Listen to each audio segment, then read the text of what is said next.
As you probably would have guessed, it's not. I mean, I try my damnedest to avoid putting anything I post on here in the news and politics section. But I'm happy to report that Donald John Trump will be back in the White House as the 47th President of the United States of America after a resounding victory over Kamala Harris. When he lost to Joe Biden in 2020 through foul methods, I was mad. But Joe Rogan said something that made me think in hindsight, it was a good thing that Trump allowed Biden in back then. Let me explain. Even if Trump had won the 2020 election, he would have been his agenda would have been stymied by a Party controlled House and Senate that hated his fucking guts. And even if with Pence still in control of the gavel of the Senate, McConnell still would have buckled because he was such a fucking people pleaser. So it still would have been felt like the Senate was controlled by Democrats regardless.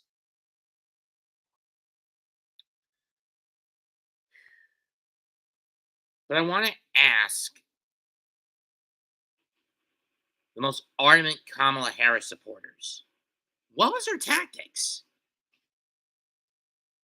Throwing Hollywood celebrities, slander campaigns, and basically saying that she was just going to, and basically flip flopping and lying about her identity, if the kind of person she is. The same trappings that doomed Hillary Clinton back in 2016. You don't learn from history, you're damned to repeat it. And then throw in the fact that you have the mainstream media calling Trump a tyrant, a fascist, a racist, etc., and etc., etc. And yet, ironically, if you go through history, it's the Democrats who are such. They treat minorities like cattle over the votes. These digital election systems are installation systems to cook the books to their favor. And yes, I am fully aware both sides have gotten away with voter fraud over the years in one way or another. But the point still applies. These days, it's more so with the Democrats than the Republicans. Not that I could trust either of them, either side. And why were they so targeting of Trump supporters? Because they were supportive of Trump acolytes or candidates endorsed by Trump. Because they're being backed by an outsider or from the political spectrum. And more often than not.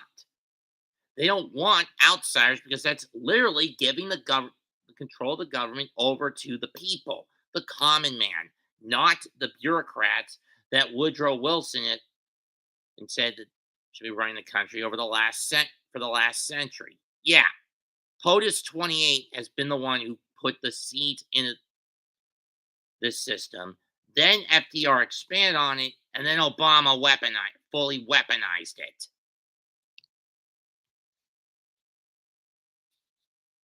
You want to call me a racist? Go ahead. I'm not. I'm just pointing out the facts.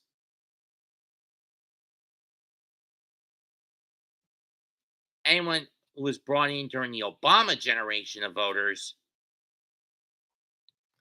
which sadly I'm a part of, because technically my first election I voted in was the 2008 election. So this was the fifth time I've done a vote for the president.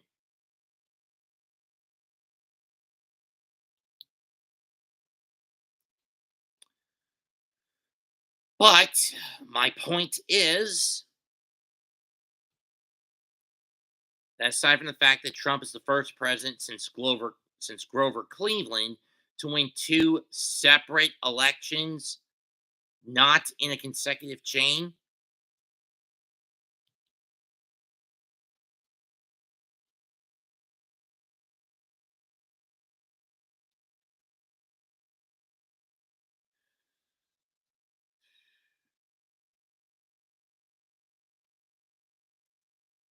I find it kind of interesting that Trump is going to do everything he can to clean out the deep state.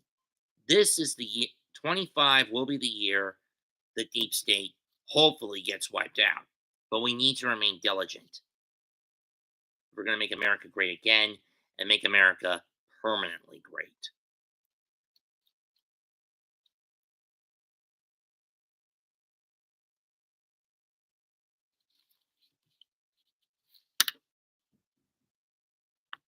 I mean, think about it, folks. Living in the Biden administration, we had to get vaccines to keep our jobs. Thank God I didn't have a job at the time. We had to be kept socially distant.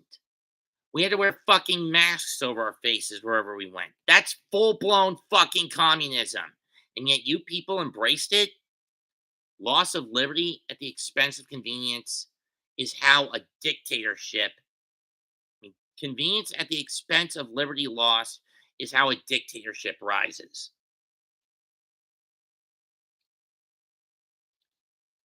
Thankfully, Biden got stymied every step of the way. The courts ruled against his mandates most of his mandates in 2021. He ended up losing the House of Representatives in 2022.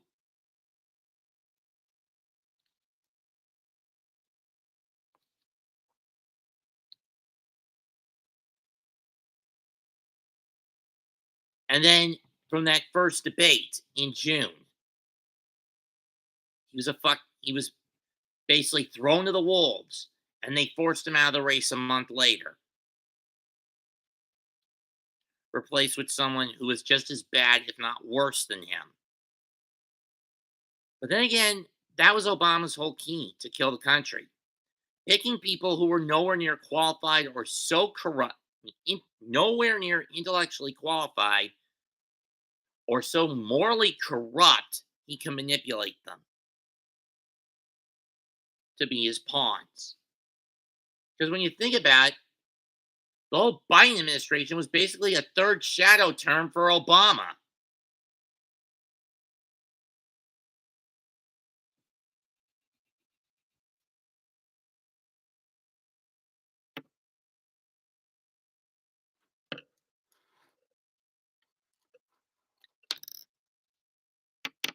And then you have these celebrities who said they're going to leave the country if Trump won.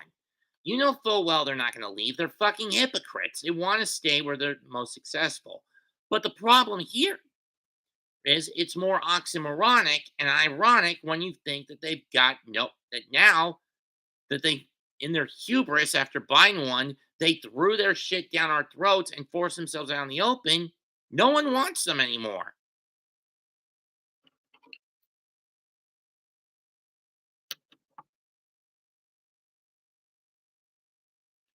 Hollywood is burning itself to the ground by embracing woke rhetoric.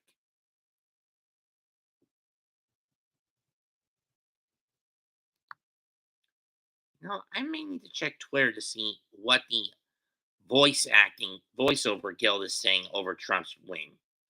I mean, there are some who are happy he won, but I'm sure there are plenty that are not.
I really find ironic. One example I'm sure is not happy with the outcome, at least in the Voice Actors Guild. And for those who think I'm going to say Chris Sabat or whatever, bring this back to Vic, I'm not. I'm just going to look at these individuals based on their political alignments. First case in point, on second thought, forget it. I'm just not going to do it. Wouldn't do it. I'm not going to do it. Getting back on topic, my point is how can you Democrat voters wake up and realize, and to some Republicans who have constantly voted for rhinos, heck, even I'm guilty of it, though granted I've woken up from this, that these people don't give a rat's ass about the common folk. They care about their agenda. Their system that has been in place for over 100 years remains intact. Now that Trump's back in the White House, he'll finish what he started in 2016. At least that's how I see it. And may God help him do that. But first, he's got to survive the next 74 days. I know we're not out of the woods yet. He's not out of the woods yet. And this country is not out of the woods of wokeness just yet. Comment, like, and subscribe. This is Mets 2028 signing out. Goodbye and good fucking night. Bang.